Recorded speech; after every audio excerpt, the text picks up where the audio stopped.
সম্প্রতি সামাজিক যোগাযোগ মাধ্যমে একটি ভিডিও ভাইরাল হয়েছে। ভাইরাল ওই ভিডিওতে দেখা যায় এক ছাত্রলীগের নেতা রাস্তার মাঝ বরাবর তার বাইক তাক করে রেখেছে, যাতে সমস্যা হচ্ছিল অনেকেরই। অন্য এক বাইকার তাকে তার বাইক সাইড করতে বললে তেলে বেগুনে রেগে যান ওই নেতা। রেগে গিয়ে উচ্চ বাক্য বিনিময় করতে শুরু করেন তিনি। বলি নাই, আমি আপনাকে বলি নাই, বলছিলাম পিছে নিতে, আমি আপনাকে বলছিলাম কই দাঁড়ামো ভাই। তারপরে বড় ভাইদের কাছে ফোন দেওয়ার চেষ্টা করেন তিনি। যখন তিনি ফোন টিপাটিপি করছিলেন, পরক্ষণেই এক মধ্যবয়সী ব্যক্তি ওই নেতাকে চড় থাপ্পড় দিয়ে জায়গা থেকে সরিয়ে দেন।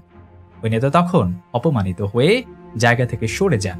সামাজিক যোগাযোগ মাধ্যমে এই ভিডিওটি ভাইরাল হবার পর প্রশংসায় ভাসছেন ওই মধ্যবয়সী চাচা। ভিডিওটি ভাইরাল হবার পরে এখন আবার যিনি ভিডিওটি ভাইরাল করেছেন তাকেও খুঁজছেন ওই মধ্যবয়সী চাচা। ভিডিওটি কেন ভাইরাল করা হলো, কেনই বা ওই ব্যক্তিকে অপমানিত করা হলো, তারপরেই হাস্যরসাত্মক মন্তব্যে ছয়লাভ সামাজিক যোগাযোগ মাধ্যম।